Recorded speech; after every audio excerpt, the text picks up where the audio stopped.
And welcome to Jmore's JBiz Entrepreneur Series, featuring accomplished entrepreneurs from a variety of industries throughout the greater Baltimore area.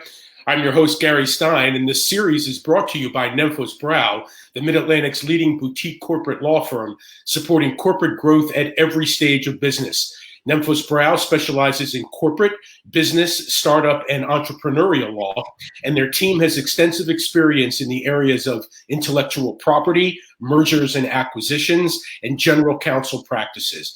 Nemphos Braue is committed to providing timely information regarding state and federal programs to assist businesses during these difficult times, and they continue to update information as it becomes available. Learn more about Nemphos Braue at nemphosbraue.com. I can't overstate the importance of the work that today's featured guest is doing. His company is a produce delivery service that rescues items that would otherwise be disposed of due to cosmetic standards. They deliver to your doorstep each week for 20% less than grocery. They're on a mission to create a better food system, which includes increasing access to fresh produce for people who are living in food insecurity. Our guest is social entrepreneur and CEO of Hungry Harvest, Evan Lutz. Thank you for joining us today, Evan. It really is a pleasure. Thanks so much for having me, Gary. Appreciate it. You know, there's a Hebrew biblical word, Evan, which I'm sure you're familiar with. It has particular resonance this week. The word is Bereshit, and it's translated into English as the beginning. It's also the first portion of the Jewish Torah, which we will read from on this Sabbath. And so with you, I would like for you to take us back to your Bereshit, your beginning as an entrepreneur as you started this journey. Yeah, sure. Absolutely. I have been interested in social entrepreneurship for my entire life. I love how you can combine business and social value if you engineer business in the right way and create more revenues, more growth, and more impact, all by using the same levers. I thought that was really a fascinating concept. Ever since I was probably in my early teens, I can remember being fascinated by social entrepreneurship and really using business as a vehicle to make a change on the planet. I was really inspired by, honestly, a rabbi's sermon, Rabbi Schwartz over at Bethel gave a sermon, and really one of my takeaways was, we have one life to live, and I want to work towards making this world a better place when I leave it than when I found it, when I got here. And I thought social entrepreneurship was an excellent vehicle to kind of channel that passion and that energy in, right? And so I started a project. I went to school at the University of Maryland, and I started a project in a class that actually you had to start a business. You had to actually have revenues, have costs, have a business plan. And we spent one semester planning it out, the other semester actually executing on it. And it was a class called Social Innovation Fellows. And in that class, or elsewhere on campus, I had heard of a local farmer who was giving talks on how much produce was going to waste on their farm. And so I went down to their farm. I saw the produce that was going to go to waste, saw the produce that they would sell to the normal buyers. And for me, the uneducated consumer, I couldn't tell the difference. The peppers were half green or half red. Some of the apples were off size. Some of the sugar snap peas had some scarring on the outside, but honestly, I didn't really notice any of that. And so all I noticed was that I could buy it for about 50% less than he would sell it to his normal other customers. So I said, hold on, we're helping him reduce food waste. We can potentially help people save money by passing on that margin to them. And then, where it's better for the environment, right? Better for the farmer because they're increasing their profitability. So I started a little farm stand in the basement of a dorm, sold 5 pounds for $5. Those first few weeks, I was hauling all the 50-pound bags of onions and potatoes and apples up and down the stairs, and people gave me really weird looks as to what I was doing. And later in the semester, after those first few weeks, we had 10 or 20 customers. We got up to about 500 customers every single week. And by that point, we had an entire operation running. We had 2 interns, we had 10 volunteers, we had a line of people. We had social media ads, we had flyers posted everywhere. This was back in 2014 when ugly produce really wasn't a thing, and delivery was kind of just getting started with Uber and kind of those models for independent contractors. And so I turned it into a home delivery business back in 2014. Started on just one delivery route outside of Washington, D.C. in Tacoma Park. Soon expanded to Baltimore, and today, it was just myself back then and a couple other people. But today we're about 6.5 years old, have recovered about 25 million pounds of produce from going to waste, have about 85 employees or so, and deliver to 8 different cities. So quite a journey, and just get so appreciate you asking the question. And we'll talk about some steps on 6 years, but just out of curiosity, when you start, your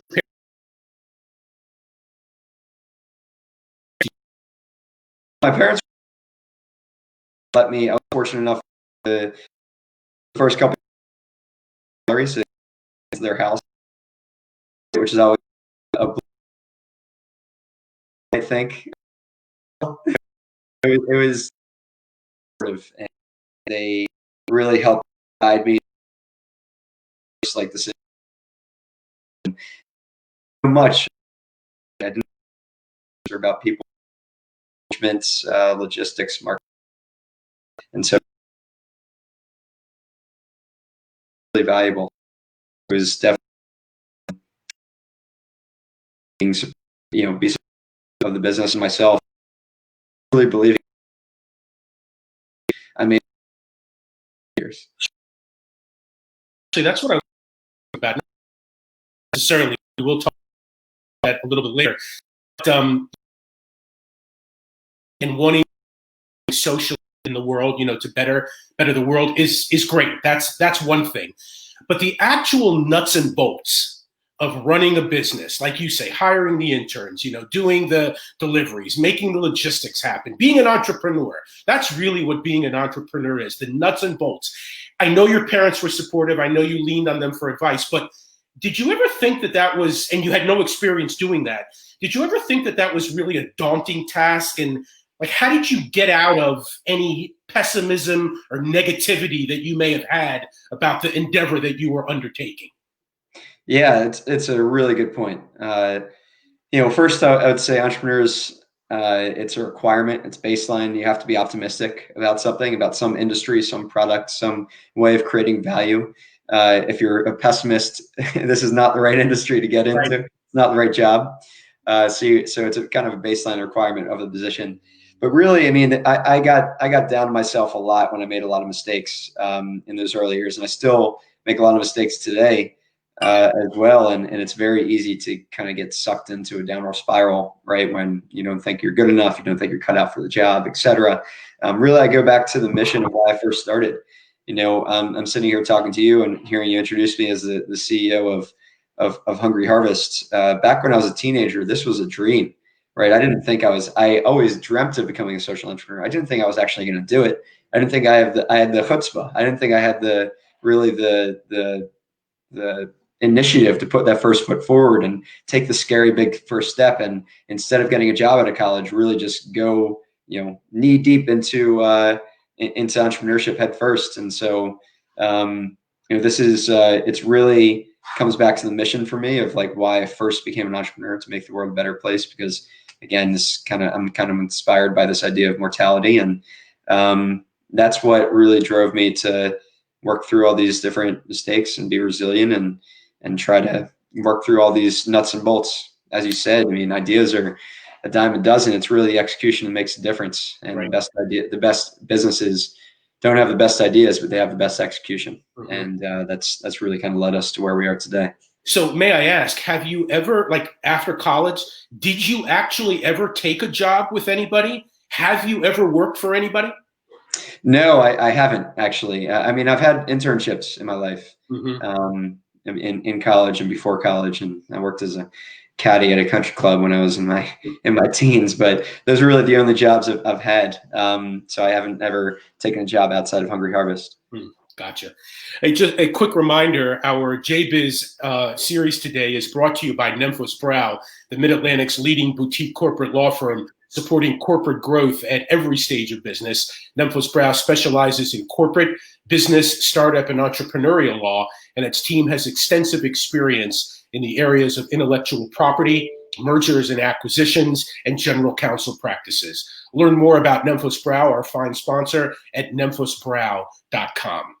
Risks and danger of failing. I wanted to talk to you about that. More than half of all companies are started in someone's garage, den, or basement. That may not necessarily be the case with you, although you may have had the thought, an idea, but I know you were at the University of Maryland. But along with that comes growing pains, obviously, not the least of which are cash issues. By your own account, Evan, your company was in danger of failing at least twice with less than $200 in the bank, despite you working 18-hour days. I know you're an optimistic person by nature, and I know you have to be optimistic to be an entrepreneur. But seriously speaking, for a moment, take us back. What actually sustained you through that period when you looked at your bank account and there really wasn't a lot there? Yeah, it's a really great question. So in practicality, there were four things that helped sustain me, all from others. One was being honest with myself that I was depressed. I was suffering from mental health, a lack of healthy brain, I would say, and I had to go to a therapist. I thought it was really, really helpful, and I sat down. It was the first time I went to therapy in my life, and I'm so glad I did it. That really helped me kind of out of the pits of thinking I wasn't good enough, and it really kind of changed my output and my mindset. And the second was my parents. They really, had faith in me to give it my all and work through the various pains that we were going through of, splitting up with co-founders and having people leave, or not having a lot of money in the bank account. The third was my fiance, actually, who was my girlfriend at the time, but she was very, very supportive of me and really just gave me actually a lot of great ideas for how we can actually go out and sell Hungry Harvest when we really needed sales more than anything else to sustain the business. We've always been kind of bootstrapped, and we raised a little bit of money recently, but before that, we've always been like sales focused and don't spend more than you're making. And a lot of the great ideas coming, in the first couple of years actually came from my girlfriend at the time, who's now my fiance, and we're getting married in a few weeks.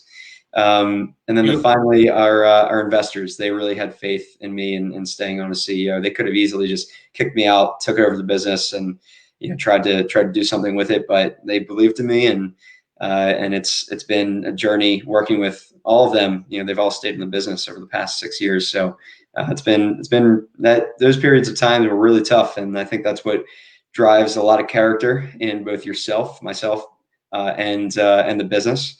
And having been through that, I think makes us a better business as it stands today. So, I really relied on the support of others during those tough times. If I can ask real quick on the mental health issue, you had said that you had gone to a therapist and are very happy that you did that. Obviously, I wonder because it's a topic that's very important, especially today during COVID. It's really affected a lot of people. Were you prodded to go, or did you go? Did you make your own decision to go? I'm just wondering about the genesis of that decision.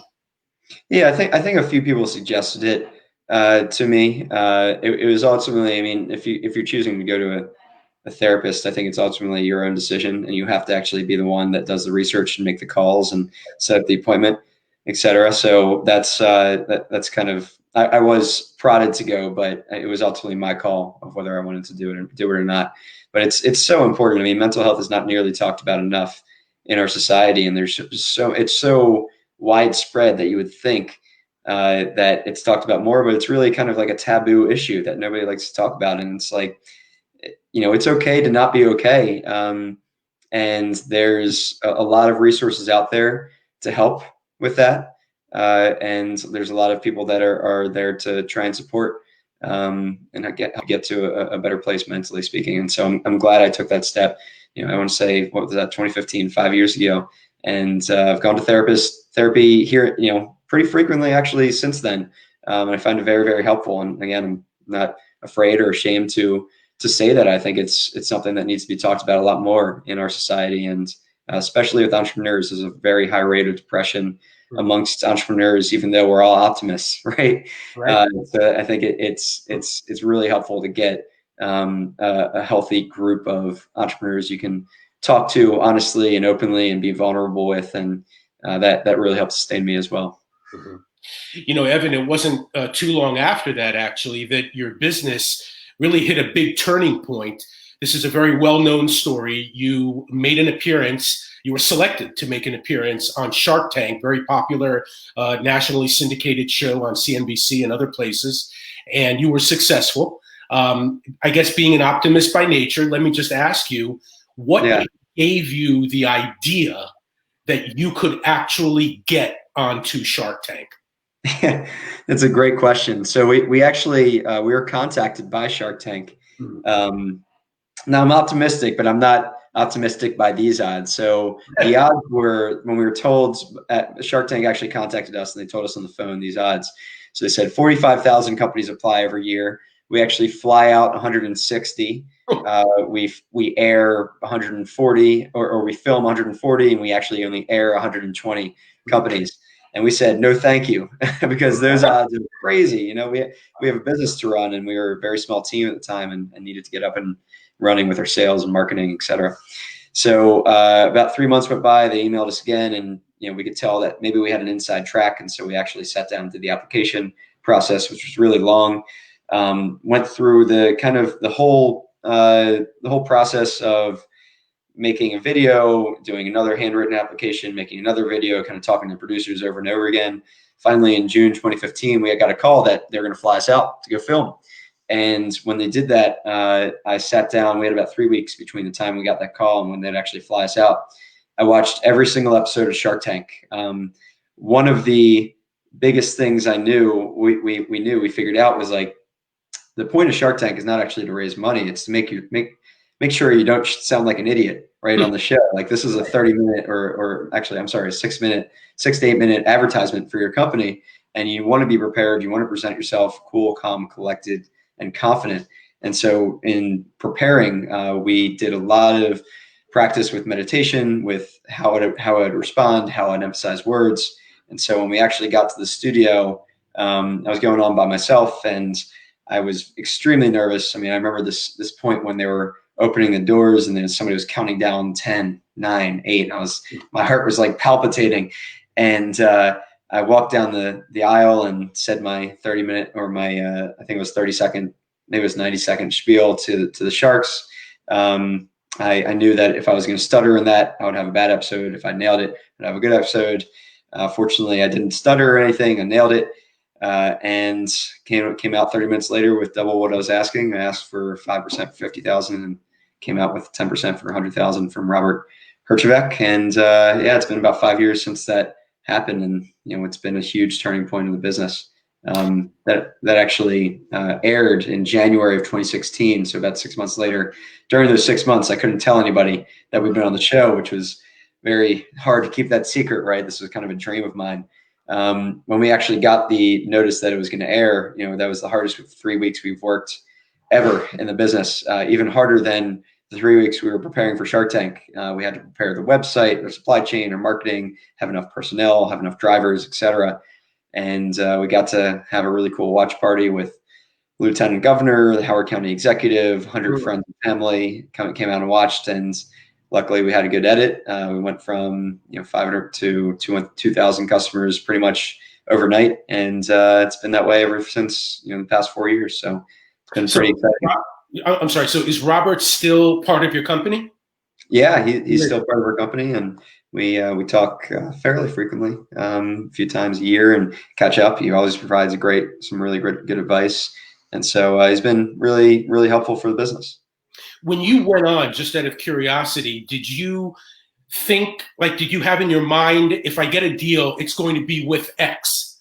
Like, did you were any one of the four, I'm not going to say your favorite, but did you think that maybe you would connect with one over the other?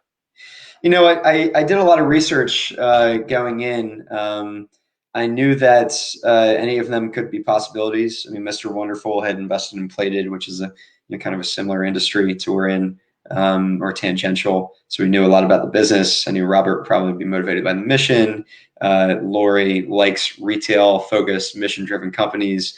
Mark Cuban's, he's just a smart guy and everybody wants to partner with him all the time. So I didn't have any favorites. I was just kind of out there trying to, see whoever wanted to take the bait. So luckily one did. Sounds great. Let's talk a little bit about your company. Funding. You guys just went through another funding round. I think you raised approximately 13 million, maybe a little bit more. The funding has been good this year, despite the pandemic. Talk to me a little bit about the future of the company. What will you do with the money? Where are you looking to expand? What are you trying to do more of better? Yeah, great question. We're very, very, very fortunate to have been able to raise money during this year. I mean, it's been really tough on a lot of businesses, and we've seen a good amount of demands because people are more willing to try at-home deliveries and not go to the grocery store as often. And we've been in a lucky position to be able to fulfill that demand. So we've been able to raise some money, and really we're doubling down on our mission, on customer satisfaction, and expanding our geographies and infrastructure. Those are kind of the 4 places we're investing. We had a period of time in post-COVID where we weren't taking any new signups for about two months or so because we just didn't have the capacity. We never want to have that issue again. So we're investing in some infrastructure. We're introducing a lot of new customer facing product features that'll really hopefully make them a lot happier with our service, and customer satisfaction is like our number 1 priority. And I think that's why we've been able to come this far, is because we're really focused on making them happy. And then there's a lot of other ways to reduce food waste and fight food insecurity. And those are some areas that we're looking to invest in, some more programming and some more opportunities for farmers to sell us more product that we previously couldn't take and process that into other products. So those are some places we're looking to invest. And again, we see ourselves as just getting started. We're 6.5 years in, but this is really the first big fundraise we've done, and we're excited to what heights it can take the company.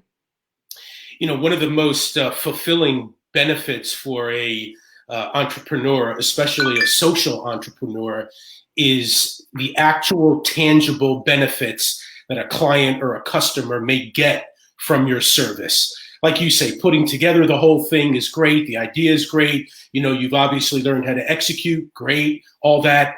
But for what? What is the result? And so my question is, do you ever get feedback from customers or clients? Your mission was to increase food access, especially to those that are food insecure. Are there specific instances, letters, emails, phone calls, whatever it is, that you think back on that you have, digested that and said to yourself, you know what?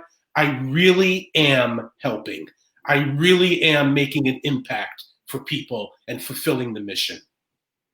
Yeah, I mean, I think that's why a lot of people join our team. The employees think, people want to help, and I've certainly had a number of moments where that has occurred for me.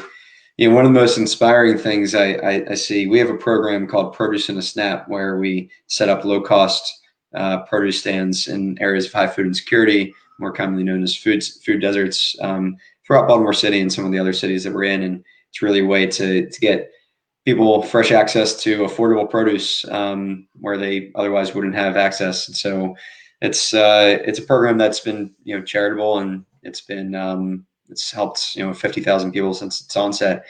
And one of the most inspiring things I've seen is during Thanksgiving or during Christmas and New Year's, during the holidays, when people are going on hold or on vacation, they sometimes some really good-hearted people out there, instead of canceling their harvest, they will want the company to charge them and give that harvest away to a family that's in need.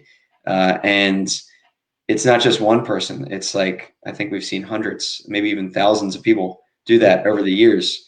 And that's just like, it's so inspiring to see people have that generosity, just think beyond themselves and say, $15 is $15, but a meal or a box of produce going to somebody in need is infinitely valuable to them. And that's just to see, be able to see that we've built a company that thousands of people have been able to benefit from, but also thousands of our customers have been able to, participate in fixing the food system the way they want to see it and helping people in need.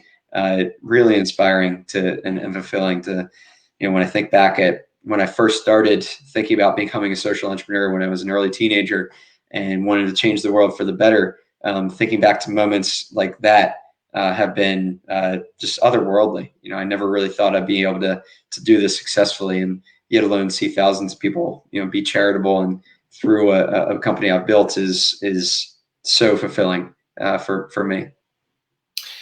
So now the wind up for you, Evan, like you were, a young boy at synagogue, and Rabbi Schwartz had a big influence on you with the speech, the sermon that he made. I'm sure your parents have been a big influence on you. You've learned from a lot of mentors.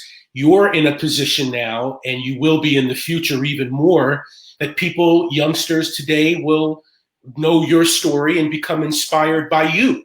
So the tables will have turned. The natural cycle will continue. And so my wind-up question is for a young entrepreneur that may be just learning your story today and learning how you have done it and will continue to do it, God willing, for years and years to come. What would a piece of advice be to a young entrepreneur?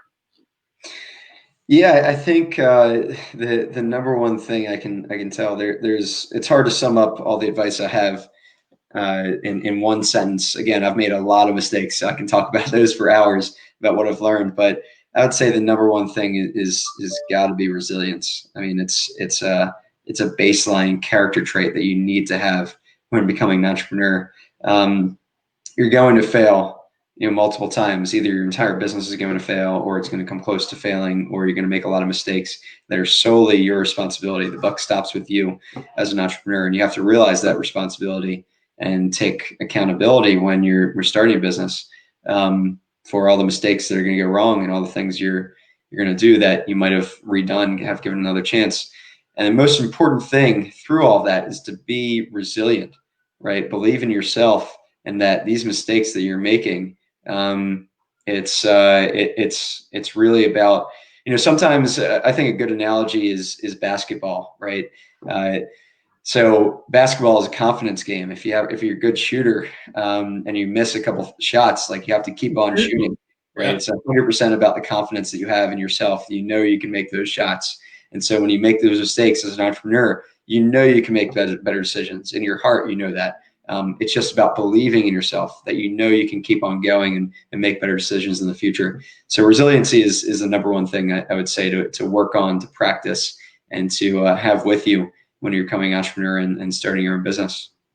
Well, I must say, there's a pretty large difference in age between us, but I want to thank you so much for being an inspiration. Sometimes it's hard for a younger person to understand that they can be an inspiration to an older individual. It usually doesn't work that way, but in this case, I think it absolutely does. So, Evan, thank you so much. I know you're going to be having, God willing, a wedding shortly. I wish you and your beautiful bride all the best. Thank you so much, Gary. Thanks for having me, and thanks for the great questions today. Absolutely. So that is Evan Lutz, the CEO of Hungry Harvest. And that'll do it for today. Thank you so much for joining us out there. I'm your host, Gary Stein. Stay safe, be well. We'll meet again shortly. Just another quick reminder that our Jmore JBiz Entrepreneur Series has been brought to you by Nemphos Braue, the Mid-Atlantic's leading business corporate boutique law firm, supporting corporate growth at every stage of business. Until next time, as one of my compatriots likes to say, Lauren, thank you. Stay positive and test negative. Evan, we'll see you soon.